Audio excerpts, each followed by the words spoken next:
Tá, eu vou começar então com a parte menos importante, que é me apresentar, que é mais ou menos a mesma coisa que eu faço todo webinar. Para o pessoal novo, é um pouco mais interessante, para o pessoal que já é de casa, né, vamos dizer, é um pouco repetitivo. Mas então, gente, eu sou a Maria, eu sou gerente de marketing, também entro ali no Customer Success na eComply. E, peraí que tem alguém esperando. O Alex é de Cuiabá, olha. E a Cuiabá, Ana, aí é quente. Ana é nome da minha filha também, só que não é Ana Clara, é Ana Carolina, mas é Ana também. Aí, a Ana é minha colega de faculdade, foi minha colega de faculdade, advogada Ah, que também. legal. Sim. Mas, enfim, aqui na eComply, para quem não conhece a eComply ainda, a eComply é uma SaaS, Software as a Service, sediada em Munique e Áustria, mais ou menos, e fundada em 2017. E em 2020 a gente expandiu para o Brasil, coincidindo com a LGPD também, né? E o nosso o principal objetivo da eComply é simplificar as tarefas de proteção de dados, as tarefas diárias de proteção de dados, permitindo que você, a sua equipe, você com a sua consultoria, você com a sua organização se dedique quase que integralmente o seu tempo naquelas atividades que exigem o toque humano, como a consultoria, o suporte, pareceres legais, a prospecção, né, que a gente vai abordar aqui hoje com o Jonathan, a prospecção de novos clientes, aquilo que não tem como a gente ainda não ter esse toque humano para executar, né? Aquelas tarefas que não tem jeito. Então a gente tenta justamente pegar aquelas tarefas que dá para ser automatizada e fazer vocês não se preocuparem com isso, se preocuparem com as outras questões do negócio de vocês e para expandir o negócio de vocês para todo mundo ter sucesso ali. Bom, gente, então, apresentando rapidinho falando um pouquinho da eComply, convidando vocês também para acessarem o site da eComply, para quem se interessar, quem quiser saber mais, é eComply.io. E agora eu vou passar a palavra para o Jonathan também. Hoje a gente tem o Jonathan pela segunda vez minto, né? O Jonathan já apresentou vários webinários aqui na eComply, e um dos webinários que eu acho, pessoalmente, um dos mais úteis, mais práticos, mais interessantes, com de temas mais relevantes, é esse de hoje, que a gente vai apresentar uma edição atualizada, né, que a gente chamou de 2.0, né, com o Jonathan. Então, eu vou passar a palavra para ele se apresentar, para ele falar dele também, quem que é o Jonathan, de onde ele traz tanto conhecimento. E aí a gente já inicia o webinar. Então, Jonathan, está com você a bola, e obrigada também por aceitar o nosso convite. Bem-vindo. Obrigado, Maria. Eu que agradeço o convite, né? O Maurício, você me convidaram. Para mim é um prazer voltar, né? Depois de 3 anos a falar desse assunto com vocês aqui do eComply. Tenho um carinho especial pelo eComply, a ferramenta que eu utilizo também no meu dia a dia com os clientes, e ajudei a trazer, né? A trazer aí o eComply para o Brasil naquela época, foi muito importante ali. Eu sou advogado, né? Eu trabalho com direito, sou formado aí em 2021, né? Passei na OAB logo na sequência em 2022, né? No começo do ano, e trabalho com tecnologia desde 2005, né? Então essa área de proteção de dados aí ela acabou me atraindo porque ela mistura um pouco do direito e a tecnologia e a parte de segurança, né? Então eu acabei sendo executivo por um tempo, tanto na área jurídica, como na área de tecnologia e na área de inovação e novos negócios. Então, eu consigo abordar esses temas. Mas minha formação é jurídica, né? Eu sou advogado e hoje eu atuo particularmente com a especialização em privacidade e proteção de dados pelo meu escritório, né? Mas continuo observando aí o mundo e tenho muita facilidade no uso da tecnologia e tento aplicar ela no dia a dia. Isso é super importante, né? E também tem que ter os cuidados, que a gente vai conversar sobre isso também hoje. Mas, basicamente, eu sou advogado especializado em privacidade e proteção de dados. Hoje eu estou em Curitiba, né? Estou morando em Curitiba desde 2021, na verdade, mas eu sou de São Paulo originalmente. E eu gosto muito de... Essa mudança para Curitiba me deu uma força muito boa, assim, porque é mais tranquilo, a vida é mais calma, né? Você consegue se centrar mais, se usar melhor, e a qualidade de vida melhorou bastante. Então, eu vou para São Paulo de vez em quando, claro, tenho clientes lá, né? Tenho família em São Paulo, mas morando mesmo, eu estou em Curitiba. E eu acho que a ideia hoje, né, é justamente trazer um tema que a gente falou há mais de 3 anos e trazendo aí essa maturidade no mercado que já existe, né? Eu vou compartilhar minha tela para a gente já começar com a apresentação. Deixa eu só ver se eu consigo compartilhar certinho. Vocês estão vendo minha tela, né? Estamos vendo. Opa, deixa eu começar do começo, então. Eu vou colocar em tela cheia, daí fica mais fácil. E você me avisa qualquer problema, Maria. Pode E o deixar, pode pessoal também deixar. pode interagir durante a apresentação. Eu acho que a gente não precisa esperar só o final da apresentação. Se tiver alguma dúvida pontual sobre algum ponto específico que eu estiver falando, a gente pode bater esse papo. A ideia aqui não é Perfeito. fazer uma aula formal, e sim bater um papo, né, com os profissionais que atuam nessa área. Eu agradeço principalmente a quem está online aqui ao vivo, né? Mas é óbvio, depois essa apresentação vai ficar gravada e as pessoas vão poder assistir aí ao longo dos anos no canal do Ecomply no YouTube, né? Eu acredito que seja isso, né, Maria? Isso. Que Eu vocês adoro colocam. que o Jonathan, ele já foi essa pessoa que eu sou hoje, então ele já sabe tudo que acontece, já está por dentro de todos. Exatamente isso, gente. O webinar vai estar gravado e está no canal do YouTube da Ecomply, mas também vai estar no nosso blog, no nosso site, que tem ali a seção do blog, Ah, que a gente sempre perfeito. publica no nosso blog. Mas perfeito, Jonathan. Então, ótimo. Então, a ideia hoje é falar sobre estratégias para aquisição de clientes, né? Só que se a gente for direto para esse assunto, fica algo muito, não sei, talvez a gente precise ter uma visão mais abrangente. Então, por isso que a ideia é falar sobre o panorama do mercado, e é um ponto importante entender o mercado, a maturidade do mercado, em que fase a gente está, né? Porque lá em 2021, quando a gente fez o primeiro webinar, a LGPD nem estava em vigor plenamente, né? A LGPD foi entrando em vigor aos poucos, né? E em 2021 entrou de fato, mas na época que a gente fez esse primeiro webinar, a LGPD não estava em vigor de fato. E hoje o cenário é totalmente diferente. A gente tem uma NPD atuante e a gente tem outros cenários acontecendo. Então, a gente vai falar um pouquinho do mercado, depois a gente entra no tema específico aí do webinar, que é estratégias de aquisição, e a gente também vai trazer um pouquinho sobre a questão de precificação, porque é um ponto importante, né? A partir do momento que você vai mandar uma proposta de honorários, uma proposta comercial realmente para o teu cliente, eu não sei se todos aqui são advogados, acredito que existam outros profissionais que atuem nessa área também, Uhum. então é importante falar desse ponto da precificação para fechar, né, a nossa apresentação, tá?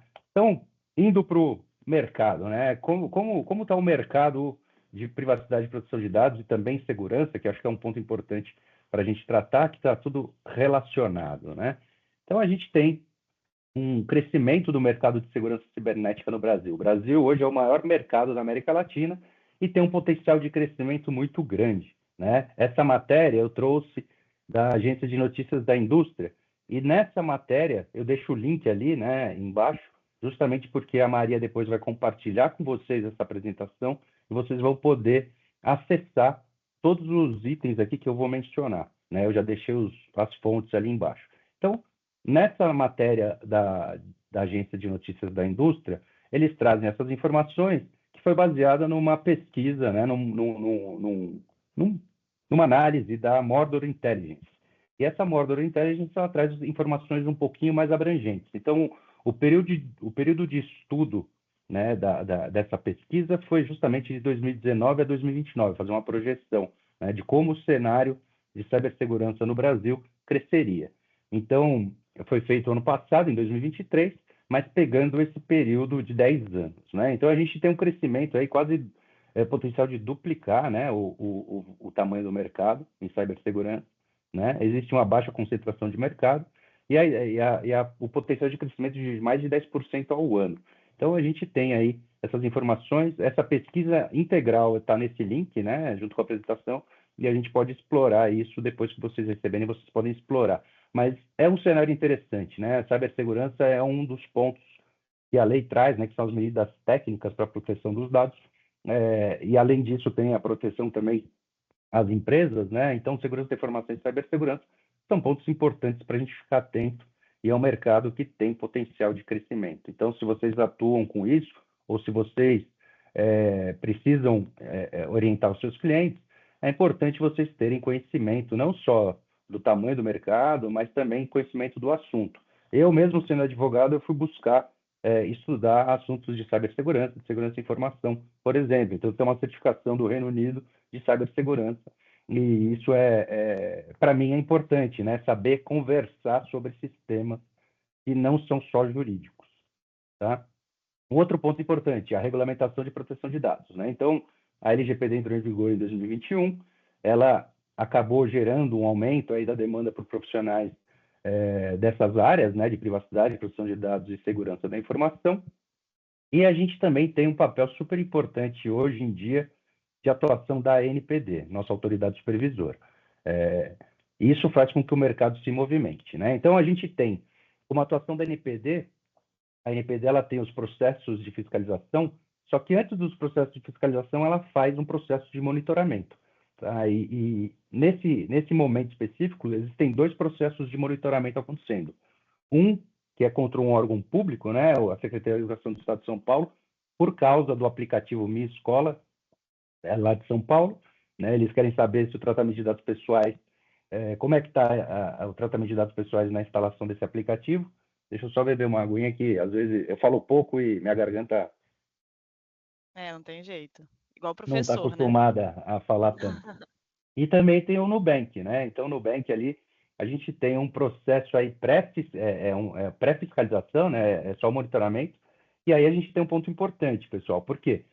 Porque a NPD ela acionou o Nubank e aparentemente o DPO, né, o encarregado pelo tratamento de dados pessoais do Nubank, não respondeu à manifestação da NPD, né? E também não respondeu sobre o mérito, né? Que seria o questionamento sobre o direito dos titulares, se o Nubank estava cumprindo ou não.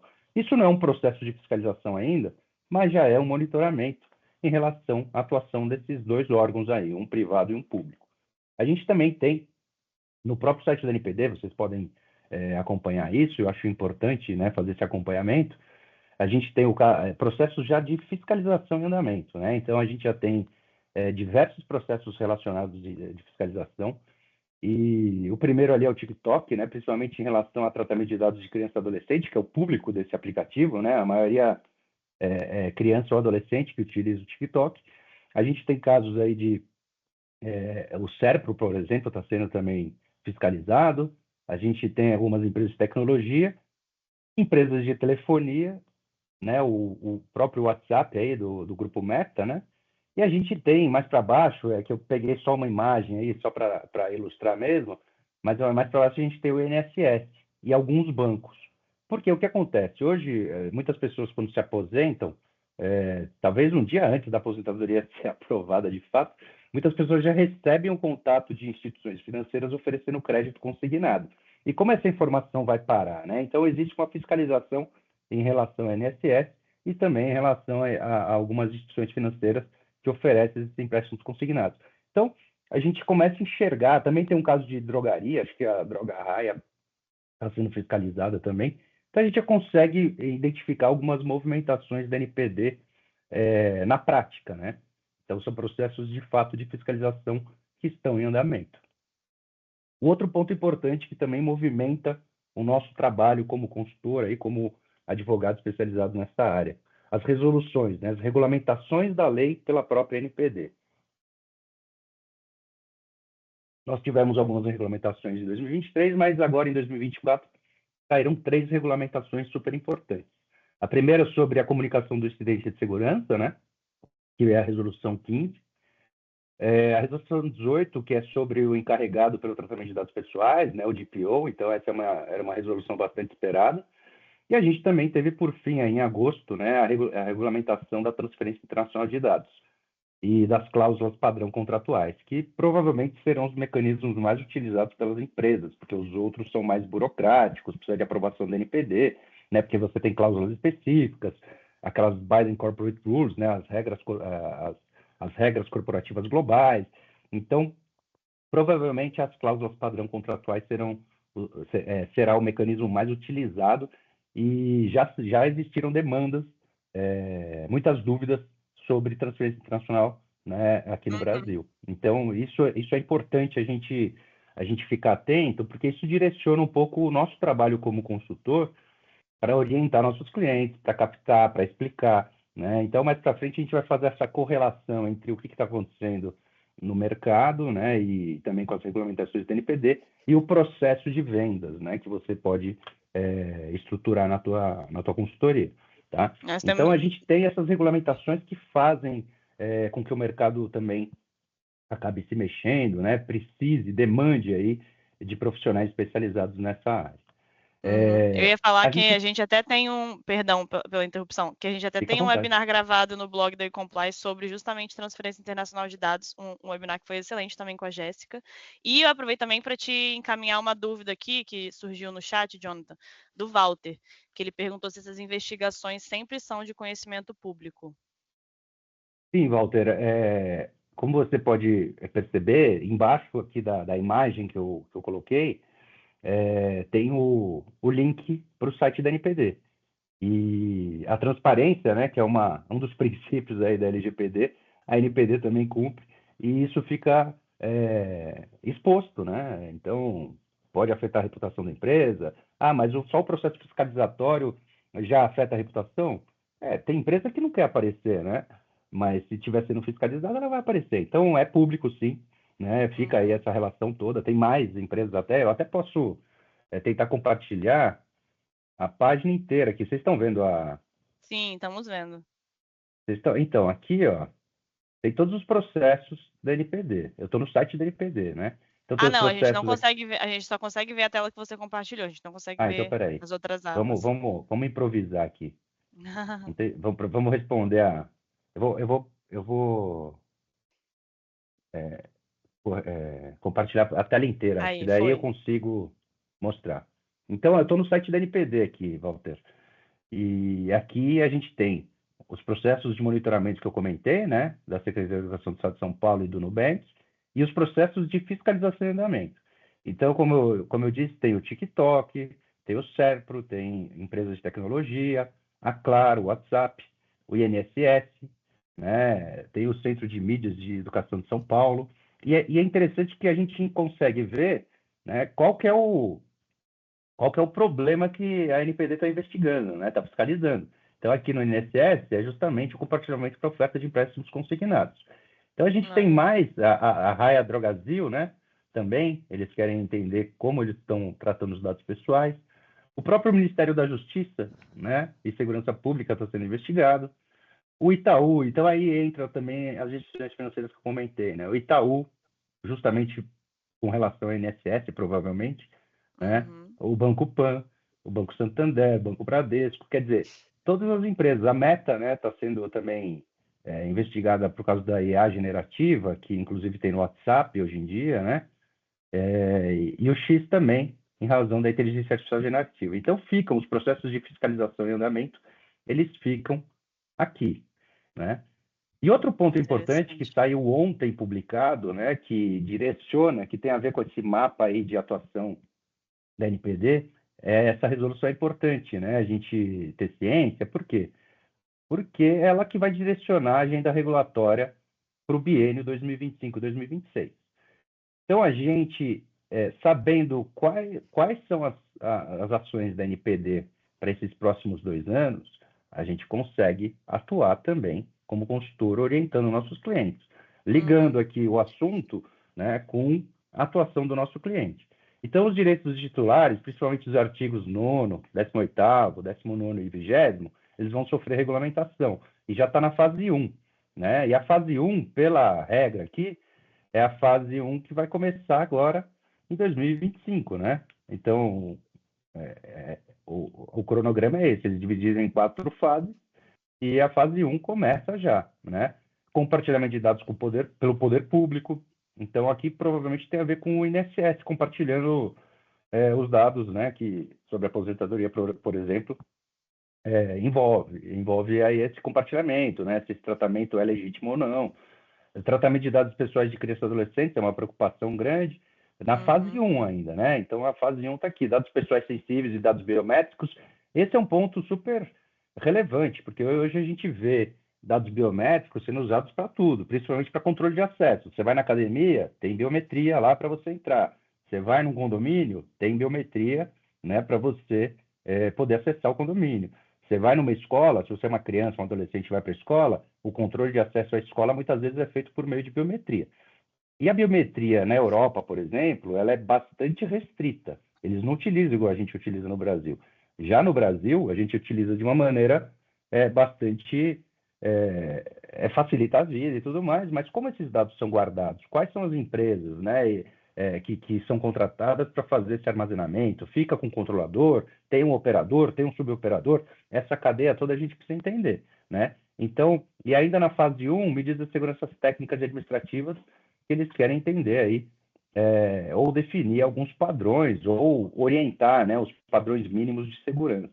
Tá? E aí começa a fase 2 e tal. Então, tem esse mapa aqui, essa agenda regulatória 2025-2026, eu vejo como um ponto fundamental para nós, né, que trabalhamos nessa área, podemos direcionar para os nossos clientes orientações, né, treinamentos e outros serviços que a gente presta. Tá? Deixa eu voltar para a apresentação.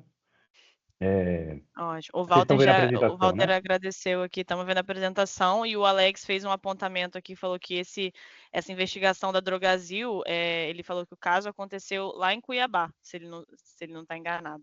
Que o PROCON que está sendo, né, que é o responsável por esse caso.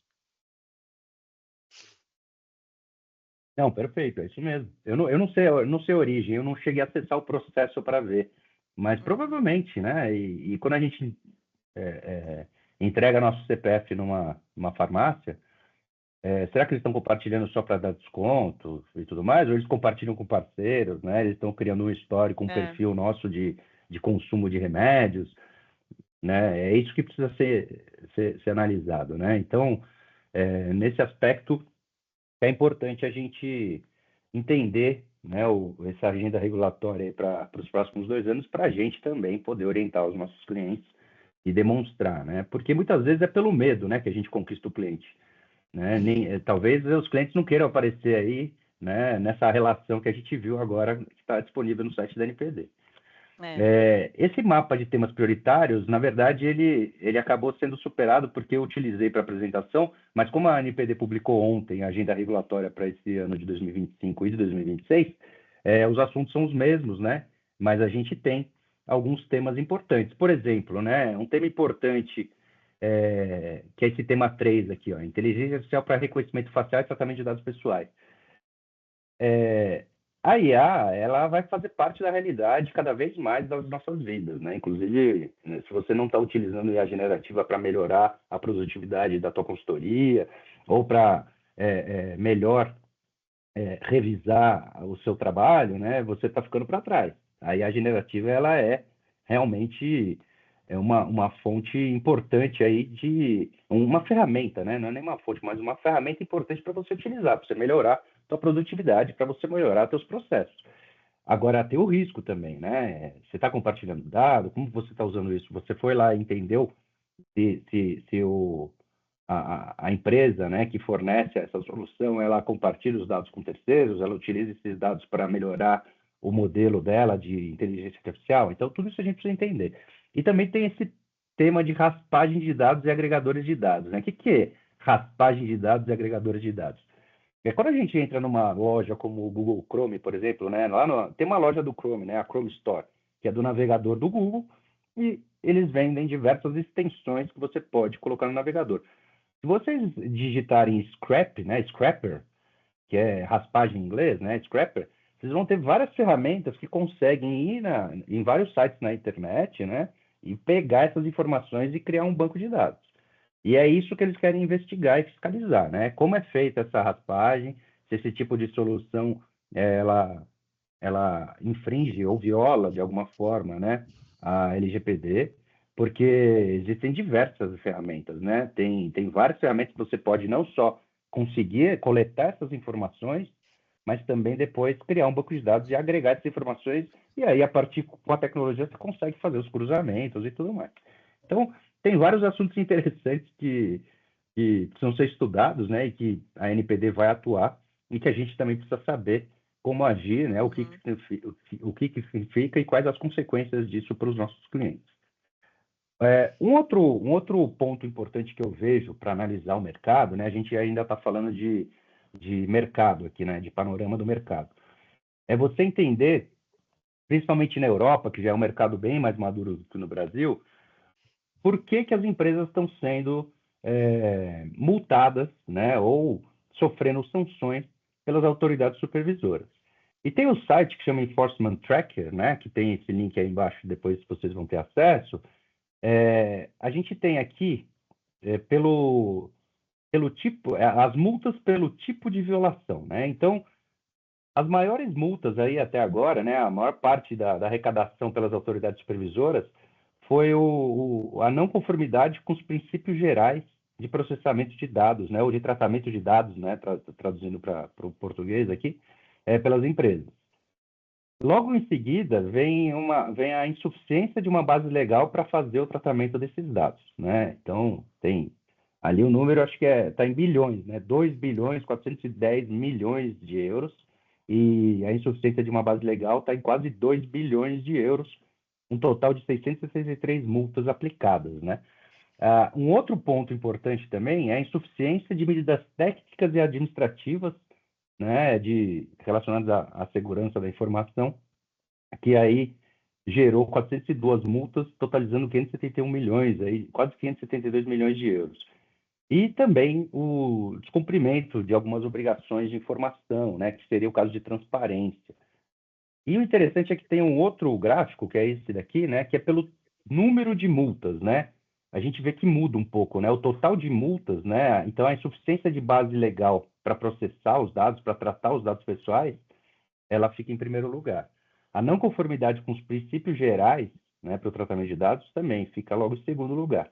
A insuficiência de medidas técnicas e administrativas fica em terceiro, e ali a gente tem em quarto lugar, tudo bem que é bem menos, né, mas de qualquer maneira é importante, é a questão do preenchimento aí insuficiente dos direitos dos titulares, né, de informações relativas aos direitos dos titulares. Então, por essa análise aí, a gente já vê que na Europa o que está acontecendo é isso, né? A gente vê que os principais pontos de violação ao GDPR, né, tem relação com esses pontos aí. Então, essa visão do mercado é importante, não só a atuação da NPD no Brasil, mas também entender com os erros de quem já tem mais maturidade, né, e como a gente pode melhorar e orientar os nossos clientes aqui do Brasil. A gente também tem em relação ao mercado um aumento de ameaças de cibersegurança, né? Então a gente tem aí ataques de ransomware, ataques de malware, e aqui no Brasil a gente tem uma quantidade gigantesca de fraudes, né, que acontece a todo momento. Então, boleto errado, golpe do WhatsApp, quer dizer, tem várias fraudes, né? O brasileiro é criativo nesse aspecto, né? E utiliza mesmo, tem uma estrutura por trás desse tipo de golpe. Então, isso é uma realidade. Isso provavelmente, daqui para frente, né, com o aumento da tecnologia e a generativa podendo ser usada para a produtividade da tua consultoria, do teu escritório, mas também vai poder aumentar a produtividade dos cybercrimes, né, dos cybercriminosos. Então, a gente tem uma tendência de aumento desses problemas, né? É interessante que tem alguns sites como esse, né, que eu peguei, que é o Sonic Wall. Quando vocês acessam esse mapa, ele interage, ele está mostrando ao vivo, né, os tipos de ataques que estão acontecendo. A Kaspersky também, que é um antivírus, né, famoso, também tem um mapa desse que mostra os ataques ao vivo. O que é interessante entender, né? A gente vê que o problema maior está ali no hemisfério norte, né? Então, Europa, Estados Unidos, a gente tem a Índia aqui, a Coreia do Norte, saem muitos ataques, né, da Coreia do Norte, da China e tal, mas a gente vê que eu vou olhar para cima aqui, pessoal, as origens dos ataques, né, o top 3, Estados Unidos, Alemanha e Canadá. Nesse momento que eu tirei o print dessa tela aqui. Os alvos principais, os 3 primeiros eram, né, o Reino Unido, a Índia e os Estados Unidos. A gente tem aí os tipos, né, de ataques, intrusão e malware, né? A gente tem os IP, o IP, né, o endereço IP dos atacantes, então canadenses, americanos e e alemães, mas muitas vezes eles usam aqueles proxies, né? Então, às vezes usam o IP do Canadá, mas você está atuando de outro lugar. E tem os ataques, as estatísticas de ataque. Então, se você entra no site, começa a explorar isso, você consegue enxergar, né? Eu trouxe só para ilustrar mesmo, mas é bem interessante esse tipo de mapa que você consegue visualizar em tempo real o que está acontecendo no mundo. Eu trouxe essa outra informação porque existem muitos ataques de ransomware. Eu não sei se vocês já tiveram clientes que sofreram esse tipo de ataque. Geralmente, esse ataque ele não gera um problema de vazamento de dados, mas é um incidente importante de segurança de informação que pode acabar com a operação de uma empresa por alguns dias, né? Então, é um problemão. Né? Imagina uma empresa ficar parada uma semana, 5 dias, 4 dias, um dia que seja, né? Já é um prejuízo. E aqui também, vocês acessando esse link, vocês conseguem interagir, clicando em cada um desses itens, vocês conseguem entender o que aconteceu. Né? A gente tem aí desde antes de 2016 até o ano passado, em 2023. E cada um desses ataques tem o detalhamento quando você clica. Né? O que é um ataque de ransomware? Né? Geralmente eles conseguem entrar por meio de um phishing, ou por meio de engenharia social, ou por meio de invasão mesmo. Eles criptografam tua base de dados inteira, né? Então, toda a base de dados que você tem aí na tua empresa, eles podem criptografar, eles sequestram esses dados criptografando, ninguém mais tem acesso, e eles pedem um resgate, geralmente em criptoativo. Né? E se você não pagar, eles podem ou destruir, né? E simplesmente você perde todas as informações. Por isso que backup é importante, por isso que ter medidas de proteção é importante, segregação das redes é importante. Teve um caso de uma empresa que recebeu, né, um e-mail de phishing, um funcionário foi lá e clicou, né? Então aí entra a questão da conscientização, do treinamento, né? Clicou, e como não existia uma separação das redes, né? Quando ele clicou, o ransomware conseguiu invadir a empresa e entrou nos servidores da empresa, e aí bloqueou, criptografou toda a base, né? A empresa ficou aí sem operação praticamente ou numa operação manual por 5 dias, né? Ficaram parados aí por 5 dias. Conseguiram restaurar os backups e tudo mais óbvio, você perde informação. E isso também pode acontecer, apesar de não ter geralmente não existe um vazamento de dados nesse tipo de ataque, os dados pessoais não são afetados. Esses dados que foram criptografados, quem tem a chave para decriptografar é só o atacante. E ele pode jogar essa base numa dark web, né? Então, o risco existe, né? E um outro ponto que eu trouxe também, né, nesse mesmo site, que tem esses gráficos bacanas, assim, mais atualizado, né, de 2017 praticamente até 2024, são os maiores data breaches e hacks que aconteceram, né, vazamentos de dados e hackeamentos que aconteceram aí nesses últimos anos e com as empresas. Então, a gente teve lá em 2022, né, no Brasil, a Serasa Experian, mas o maior de todos que eu vejo aqui, né, que é um problema com SIM cards, né, esses cartões aí que vão em celulares e tudo mais, lá na Indonésia, que afetou mais de 1 bilhão de pessoas. Então, quer dizer, imagina, a gente nem sabe que tipo de dados. E teve casos aí da polícia chinesa, de Xangai, né, que também teve um vazamento de dados gigantesco. E aqui a gente consegue ver por esse gráfico, né, a sensibilidade dos dados que vazaram. Então, a gente tem nessa primeira coluna aqui, que é mais e-mail, né? Então, e-mail, são dados comuns, mas são dados pessoais. A gente tem dados pessoais aqui, como detalhamento de senhas, por exemplo. Aqui a gente tem informações bancárias, informações de saúde, que já entra em dados sensíveis, e aqui eles consideram super sensíveis, eles não determinam exatamente que tipo de dados sensíveis, mas essas duas últimas colunas aqui já são dados sensíveis, então já é um problemão, né, que essas empresas vão enfrentar. E aí também a gente tem a questão da escassez de profissionais qualificados. Não sei, Maria, se teve alguma questão aí em relação a essa parte?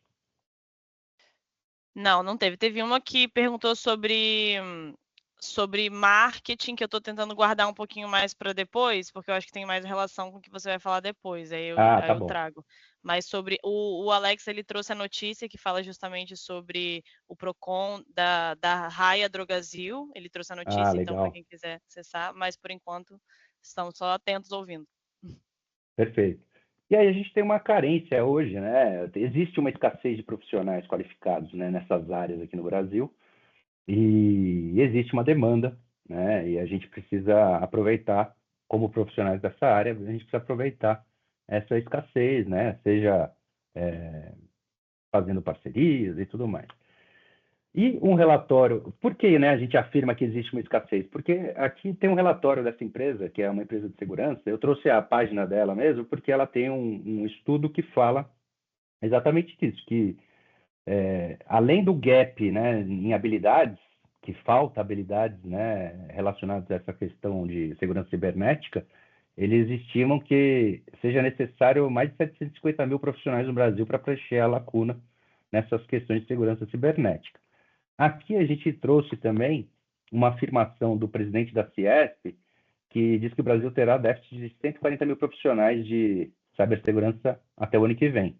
Tudo bem que aqui ele foi uma chamada da PUC de Campinas, que tinha acabado de lançar um curso de cibersegurança, mas de fato, né, é uma informação importante. Ele cita o Rafael Cervoni, que é o presidente da Ciesp, né, ele cita essa pesquisa.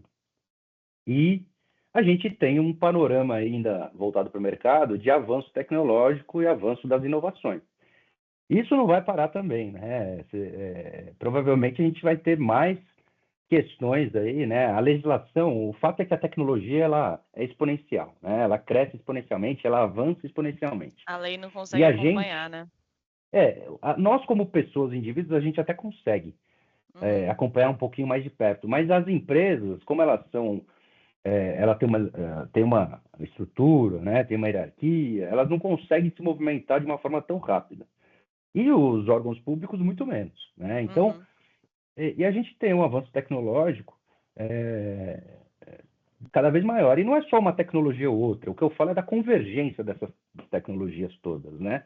E isso vai acontecer, né? Então, quando a gente olha para a inteligência artificial, a gente fala, putz, ela precisa de um GPU específico, né, para processar tantas informações, é uma quantidade gigante. Você tem que praticamente criar uma fazenda de GPUs, que basicamente é a mesma tecnologia usada para mineração de criptoativos, Proof of Work, né, que é prova de trabalho, que precisa também desse poder computacional para resolver os problemas matemáticos. Então, e existe uma descentralização dessa tecnologia, e existem projetos que pretendem descentralizar a IA também. Justamente que é o problema que a gente enfrenta hoje, né? A gente tem muitas empresas que centralizam as informações, a gente tem as sete magníficas, né, que são chamadas no mercado financeiro, que é a Amazon, Google, Facebook, Meta, né? A gente tem a NVIDIA agora entrando, a Apple, quer dizer, essas empresas elas acabam centralizando os dados de todo mundo.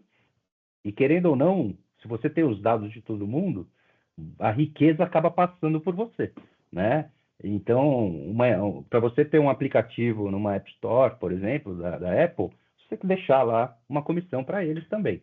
Então, a descentralização talvez seja uma alternativa a essa centralização, né? Mas a descentralização gera mais ou menos segurança, a centralização gera mais ou menos segurança. Quem você vai responsabilizar? Todas essas questões aí de avanço tecnológico, elas trazem dúvidas, né? E trazem também até que ponto os reguladores vão conseguir atuar em algumas situações. Então, existe uma disrupção em tudo aí, não só na tecnologia, né? E aí, sim, né, vendo esse cenário todo, esse mercado todo, né, como é que a gente faz para entender esse cenário todo e trazer novos clientes, né? Trazer novos clientes, orientar os clientes que a gente tem. A minha realidade, eu vou falar de um processo aqui que dá para aplicar para qualquer tipo de consultoria, né, de um processo de vendas, mas no meu caso, por exemplo, eu sou um escritório pequeno, eu utilizo muito mais meu networking, eu utilizo muito mais as recomendações dos meus próprios clientes, mas eu poderia ter uma estratégia de aquisição mais agressiva, só que eu não quero, né? Às vezes você não quer crescer tanto, mas tem gente que quer crescer, né? É óbvio que a gente não vai conseguir crescer exponencialmente sendo uma consultoria ou um escritório. Por quê? Porque a gente tem o gargalo, que são os humanos, né? A gente vai precisar de mais gente. Agora, quando você usa a tecnologia para isso, né, você consegue fazer esse crescimento, né, mais agressivo, sem necessariamente aumentar seus custos, né? Então, para a gente falar de estratégia de aquisição, a gente precisa falar um pouquinho de canais de aquisição, né? O que são canais de aquisição? Essa definição é muito importante, né? Por quê? Porque são as maneiras e os métodos pelos quais você leva potenciais clientes para dentro do seu funil de vendas. Então, é onde você atrai esses clientes, né? Então, você tem diversos canais de aquisição. Alguns podem fazer sentido para o seu negócio e alguns podem não fazer sentido para o seu negócio. Então, por exemplo, a gente tem as mídias pagas. Então, são ads, então, são anúncios no Facebook, anúncios no Google, né, anúncios no Instagram, usar as redes sociais ou outras mídias tradicionais, como essa mídia OOH, que é out of home, né, que é mídia fora de casa. Em shopping você vai, tem aqueles telões, né, tem aqueles totens com mídia, e a mídia tradicional, seja revista, jornal, né, site, hoje em dia basicamente nem tem. Minha mãe ainda lê o Estado de São Paulo, ela assina, ela recebe o jornal em papel em casa. E é engraçado que o jornal diminuiu, né? Ele virou um jornalzinho assim bem pequeno, mas ela assina ainda. Por quê? Porque ela é de outra geração. Ela é óbvio que usa a internet, mas ela prefere ainda ler nas mídias tradicionais, né? Mas existe aí essa possibilidade, né? Então faz sentido para o seu negócio investir numa mídia paga, né? Seja tradicional, seja em redes sociais, ou seja de outra forma, né? Outro ponto importante de canal de aquisição é viralização, é você criar algum tipo de situação e viralizar. Acho que o mais recente que a gente pode comentar é que houve aquele problema lá no avião, né? A mulher não cedeu o lugar para a criança e o Magazine Luiza foi lá e pegou a menina e ela já é garota propaganda do Magazine Luiza. Por quê? Porque houve uma viralização. A menina conseguiu ir para 2 milhões de seguidores em pouco tempo, né? E ela já foi contratada acho que pelo Magazine Luiza, se não me engano.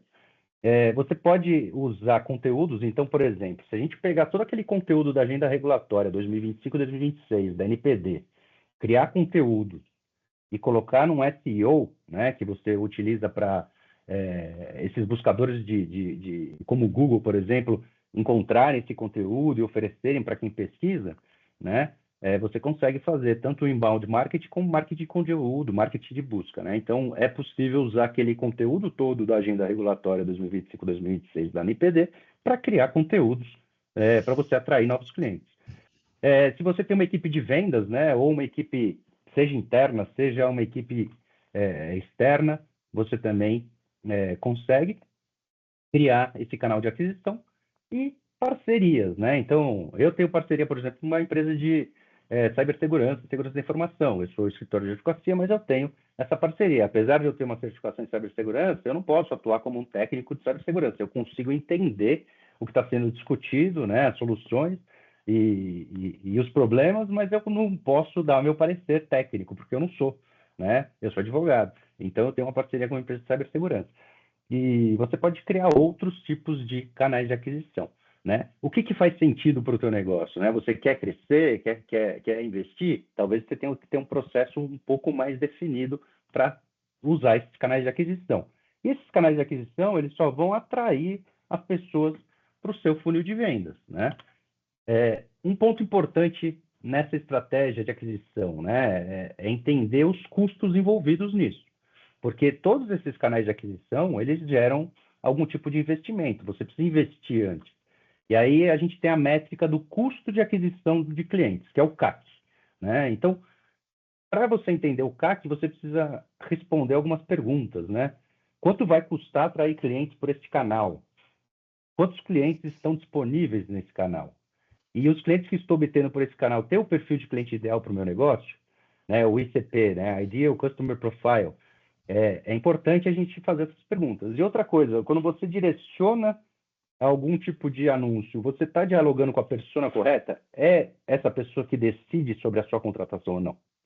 Geralmente, as empresas, o jurídico cuida, né? Nas empresas médias para grandes, o jurídico cuida das questões de proteção de dados, Às vezes tem a área de TI ou segurança, mas quem decide é o CFO, né, sobre essas questões. É ele que tem a caneta que vai decidir se vai ter orçamento para isso ou não, né, para o ano que vem. Então, qual que é a persona que você precisa atingir com o teu conteúdo ou nesse canal de aquisição? É isso que você precisa responder antes de começar a explorar esses canais de aquisição, né? A partir do momento que você atrai esses clientes, né, por esses canais de aquisição, e você traz para o seu funil de vendas, você não vai transformar todos esses interessados em clientes, né? Então existe aí, por isso que é um funil, né?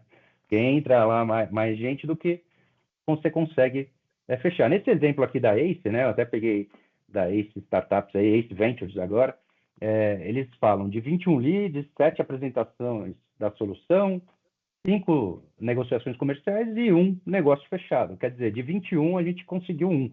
Só que o importante é você entender as métricas, né, de conversão na taxa, a taxa de conversão em cada etapa do funil de vendas, tá? Essa é a métrica importante. Então, pensando em estratégia de aquisição, funil de vendas, desenhe as etapas do seu funil. Se você atua no B2C, né, imagine que você é um escritório de advocacia e você atende o titular de dados. Você tem que atrair os titulares de dados para, eventualmente, você conseguir casos, seja para NPD, seja para judicializar.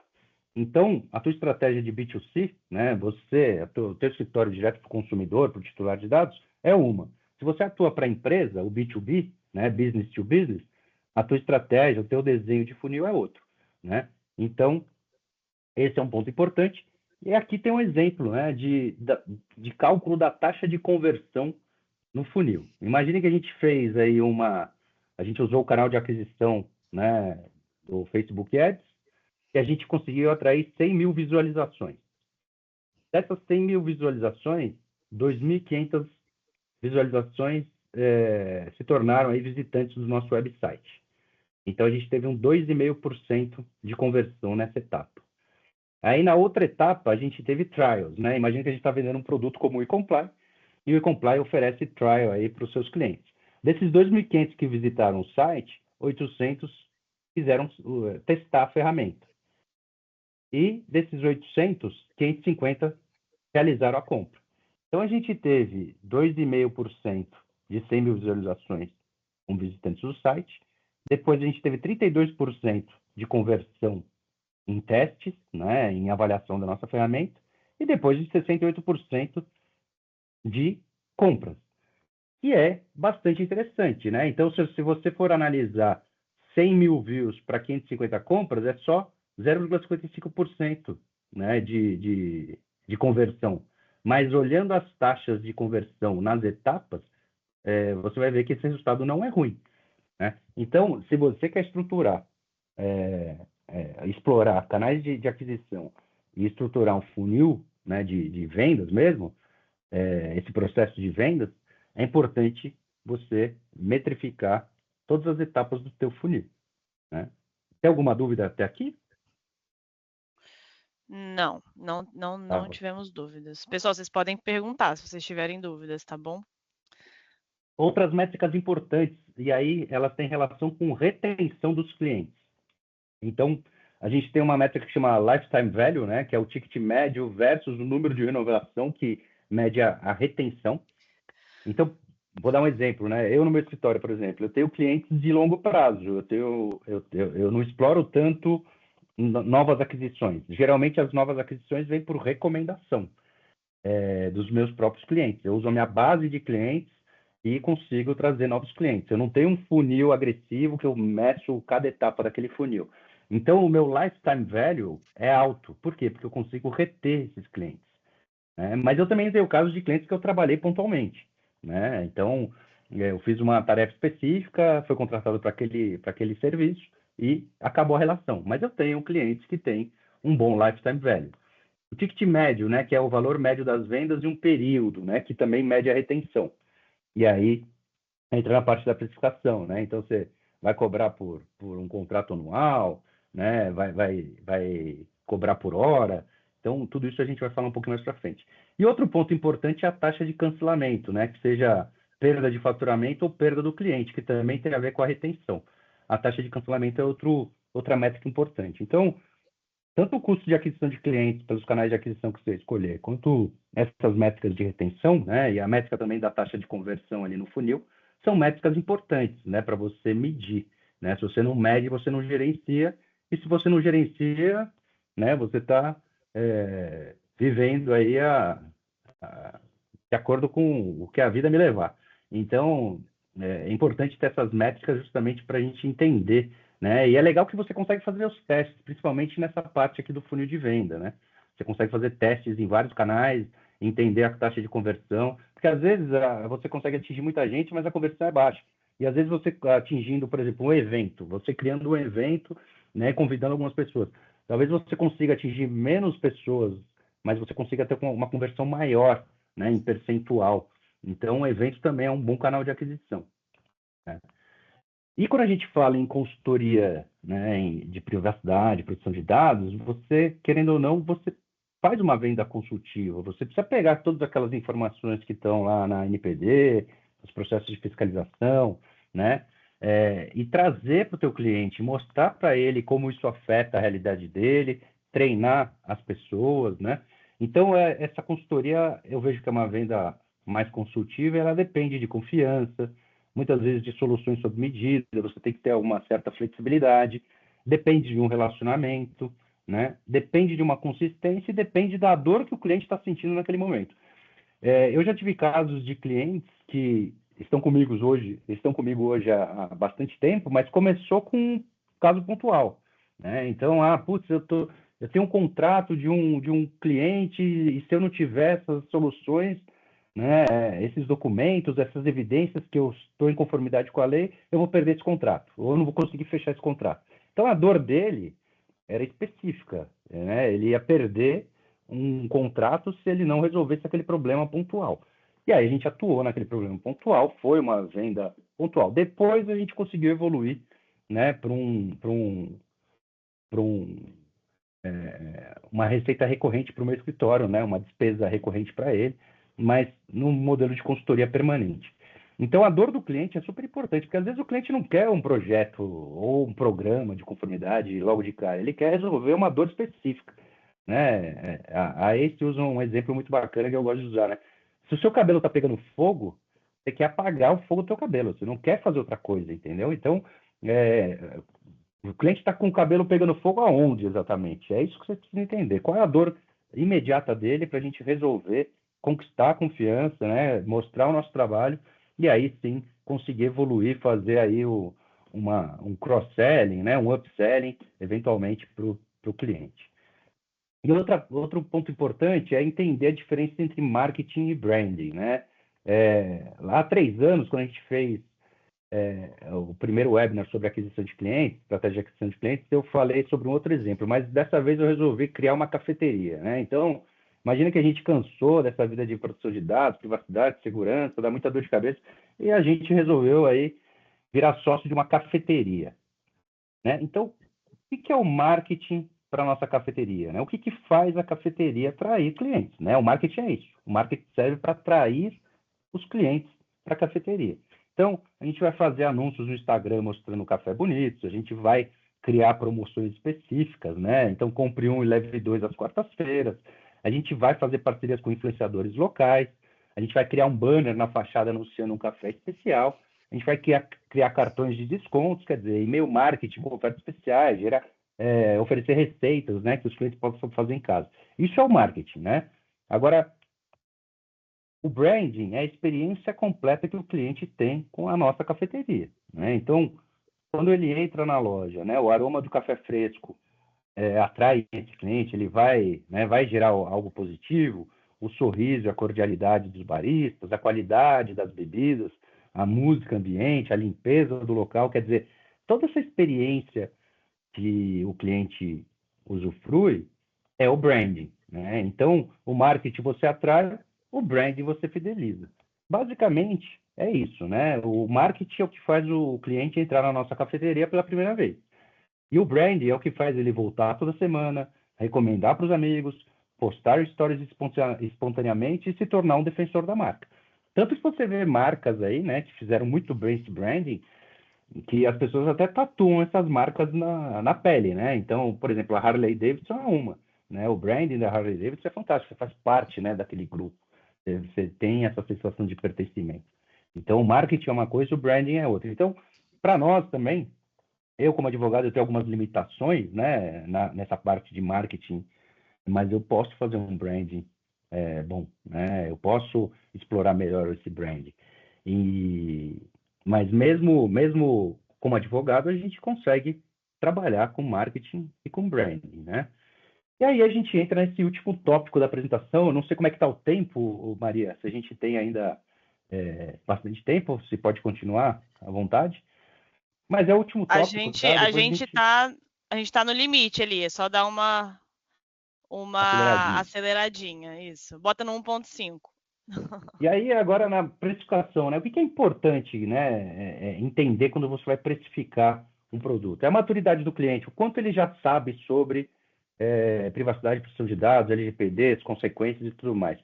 Que tipo de agente de tratamento na atividade fim dele ele é? Ele é um controlador? Ele é um operador, né? B2C, B2B, né? Qual é o porte da empresa? Qual a estrutura organizacional? Qual a categoria de titulares de dados que ele trata, né? Esses dados, a volumetria desses dados, são muitos dados, é pouco dados, são dados mais comuns, as tecnologias que eles utilizam e o orçamento que esse cliente tem para esse tipo de serviço, né? Então, para fazer um diagnóstico, por exemplo, o eComply é uma ferramenta muito boa, né? Você consegue fazer o diagnóstico do seu cliente, uma espécie de auditoria ali, mas você consegue trazer várias informações. O diagnóstico não precisa ser feito formalmente, né? Por um questionário só. Você pode fazer numa reunião, você pode tirar essas dúvidas pessoalmente. Então, você consegue esse diagnóstico. Por quê? Porque é importantíssimo para você poder precificar, né? Senão, às vezes, você dá um tiro na água ali sem saber. Os tipos de serviços que você vai oferecer, né? Se é um projeto, se é um programa de conformidade, que ideia é permanente, se é uma consultoria sob demanda, né? Se é um DPO as a Service, se são auditorias específicas, se é um treinamento específico. Então, saber precificar por tipo de serviço também é importante, né? E você tem que ter a sua estrutura de custos, né? Então, custos fixos, custos variáveis, tipo de serviço, a margem, né, que você tem nesse serviço e, óbvio, impostos e taxas que o governo sempre leva de todo mundo, né? E a estrutura da receita, né? Se você vai cobrar por hora, se você vai cobrar mensal, né, um valor mensal, se vai ser um banco de horas, né, por mês ou por ano, ou por tipo de serviço, se você vai cobrar, se é uma demanda específica, e um ponto importante são as condições de pagamento, né? Então, quem entra na estrutura de receita, né? Como você facilita esse pagamento? É um trabalho específico, é uma demanda específica, mas você facilita, né? Você está atuando na dor do teu cliente para depois fazer esse upselling, né? Tentar fazer um trabalho recorrente aí para o teu cliente. E aí, eu fui mais rápido nessa parte da precificação, também ficou à disposição para tirar dúvida, mas essa é a apresentação aí 2.0 dessa parte de aquisição de clientes. Eu fico à disposição para a gente bater um papo agora, tirar algumas dúvidas ao final, tá? Quem quiser se conectar comigo no LinkedIn, é só colocar a câmera aí nesse QR Code, né? Nesse QR Code. E eu fico à disposição, Maria. Muito obrigado aí pela oportunidade. Espero que tenha ajudado vocês e desejo aí boas festas de final de ano a todos. Excelente, Jonathan. Muito obrigada mesmo. A apresentação completíssima, abordou até temas que nem estavam previstos, né? Como a precificação, por exemplo. O nosso foco aqui era falar sobre aquisição mesmo, né? A gente até transcendeu aí o tema. Gente, então a gente abre agora para o pessoal que quiser fazer algum tipo de apontamento. Vou até trazer a dúvida eu acho que foi da Ana Paula, eu acho que a Ana Paula perguntou a sua opinião, Jonathan. Qual a opinião do Jonathan a respeito da utilização dos dados pessoais que são públicos para envio de publicidade / marketing? Então, os dados, mesmo os dados sendo públicos, não significa que a LGPD não se aplique a eles, né? Então, a lei se aplica, inclusive, a dados públicos, né? Então, você tem que ter o tratamento de dados. A questão aí que eu vejo como principal é a base legal para fazer esse envio, né? Então, se você tem dados públicos que você conseguiu, e você está fazendo uma primeira abordagem, talvez a base legal seja o legítimo interesse, a base legal mais interessante para se utilizar. Por quê? Porque você não sabe se a pessoa vai se opor ou não. Você não tem essa informação, né? Porque você nunca contatou essa pessoa. O que você precisa fazer legal, eu tenho esses dados, eu quero fazer uma primeira abordagem, mas você tem que dar a opção de saída para a pessoa. Ela pode se opor, né? E se ela se opuser, você precisa tirar ela da lista, né? E se ela se interessar, interagir, aí você utiliza uma outra base legal para continuar o relacionamento, né? E a comunicação. Mas para quem se opuser, você precisa tirar da lista. Então, eu vejo que a base legal, né, para você utilizar esses dados é importante. Porque a lei não proíbe o tratamento de dados, mas mesmo os dados sendo públicos, não significa que eles podem ser tratados só porque é público, eu posso fazer o que eu quiser. Não é assim que funciona, né? Você tem que ter a finalidade, você tem que ter a base legal. Tendo esse contexto, aí sim você consegue enquadrar na base legal correta. Então, eu usaria o legítimo interesse para esse primeiro contato e dando opção de saída, de oposição para o titular de dados que recebesse aí essa informação. Não sei se responde tudo, Maria. Vamos ver, também vou dar uma olhada aqui. Teve um comentário da Luciana, ela falou em relação, eu acredito que da sua estratégia de aquisição de funil, ela falou assim: eu trabalho assim também, achei que deveria ser mais agressiva na aquisição de clientes, mas já uso o básico que funciona. Aí o José Geraldo falou que precisava se desligar da reunião e agradeceu muito, falou que a sua apresentação foi excelente e que agregou demais. A Luciana também falou que a precificação é a maior dificuldade dela. E por enquanto é isso. Gente, vocês podem usar esse espaço para fazer perguntas. E agora eu vou. Então, o Jonathan tocou num assunto que é uma ferramenta da Ecomply que a gente tem. Eu vou mostrar rapidinho, até porque eu não faço demo, não sou eu que faço, não sou eu que mostro a ferramenta, mas eu vou tentar mostrar para vocês o que o Jonathan mostrou. É uma auditoria que a Ecomply possui, o nome é Análise de Lacunas, e ela é hiper, mega, super útil nesse momento de prospecção, nesse momento de precificação, nesse momento de você tem um lead, você quer mostrar que ele precisa de você. Esse momento de falar, olha, o seu cabelo está pegando fogo. Então eu vou compartilhar aqui rapidinho com vocês, só para dar uma pinceladinha. Eu acho que eu vou compartilhar a janela para ser mais fácil, porque esse negócio de compartilhar a aba eu fico toda perdida. Vocês estão vendo a minha tela? Tudo? Então tá. Sim, Tá. E vocês estão vendo agora aí Comply, né? perfeito. Bom, para quem não conhece a plataforma, essa aqui é a Comply, a gente entrou aqui em um cliente demo, não é um cliente real, a gente não tem a Fox News como cliente ainda. E aí a gente vai aqui na auditoria e é aqui, ó, na análise de lacunas. Aí, essa auditoria, ela é dividida em 7 áreas, que você traz o lead aqui, pode criar um controlador fictício para você fazer essa auditoria junto com o cliente. E aqui você consegue ir perguntando, tendo essa interação, essa primeira interação com o cliente e fazendo mesmo uma entrevista com o cliente mesmo, para você entender qual que é a maturidade daquele cliente, para o cliente também perceber o serviço que você vai prestar, para ele perceber o que você está cobrindo, né, com essa prestação de serviço, com essa consultoria de produção de dados. Então, aqui a gente tem governança e responsabilidades, documentação das atividades de tratamento, fornecedores e parceiros, e é uma série de questionamentos, pessoal, e aqui vai de 0 a 100%. No nível, se ele está compliant, né, se ele está adequado 0% ou 100%. E aí você faz todas essas áreas, mas o mais interessante para mim é o relatório que é. Vocês estão vendo agora? Eu mudei de tela. Sim, sim. Não, não. A gente está vendo ainda as questões. E então acho que eu não vou conseguir compartilhar o relatório, porque é um relatório em Word. Eu acho que talvez não consigo. Deixa eu tentar. Se você compartilhar em janela, em tela inteira, talvez consiga ver. Tela cheia, né? Para diagnóstico, essa ferramenta é fantástica mesmo, para você poder Foi? precificar depois. Para fazer o Vocês estão. diagnóstico, Sim, sim. Eu tô perguntando se vocês estão vendo agora sim, o sim, agora a documento. gente está vendo o documento. Isso, e esse aqui é o documento que é gerado a partir das perguntas desse momento que você tem com o seu lead ou com o seu cliente. Esse relatório é gerado a partir daquelas perguntas, e é muito interessante porque é esse gráfico que é extremamente visual.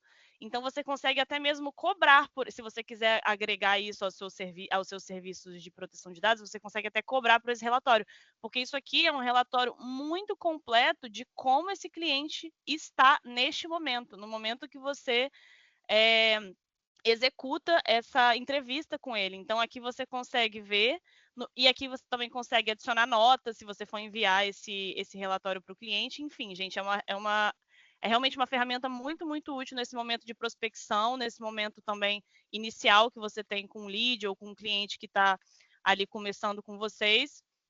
Enfim, só para mostrar para vocês mesmo como é que é essa ferramenta.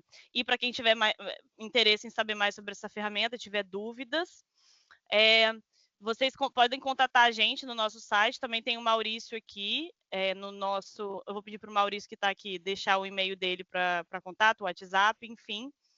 E aí é isso, pessoal. Luciana perguntou qual o nome da ferramenta. O nome é Análise de Lacunas. Está na seção de auditorias na plataforma. E, pessoal, então a gente vai encerrando por aqui. A gente deu uma extrapolada, porque a apresentação muito rica do Jonathan, muito, muito bom mesmo, Jonathan, muito obrigada. As expectativas estavam super altas mesmo para essa sua apresentação. Para o pessoal que não conseguiu acessar, o pessoal que não conseguiu acessar não vai estar aqui, mas enfim, vamos ter gravado no nosso blog, também vamos enviar o material do Jonathan, né, Jonathan? Você nos autoriza a enviar o material? Perfeito. Então, a gente também vai enviar o material por e-mail, do jeito que a gente sempre faz. Então, é isso, pessoal. Muito, muito obrigada primeiramente ao Jonathan, por aceitar o nosso convite, por retornar, né, a esse posto aí de apresentador, né, da eComply. Muito obrigada, foi um prazer ter você novamente com a gente. E todo mundo aqui falando muito bem da sua apresentação. Achei muito legal, foi incrível, parabéns pelo conteúdo. Obrigada a todos e até a próxima. Obrigado Então, a obrigada, vocês. pessoal. Grande Pode falar, abraço, Jonathan. pessoal. Valeu. Tchau, tchau. Valeu, gente. Então, eu vou encerrar a reunião, tá bom? Tchau, tchau. Um grande abraço. Boas festas também.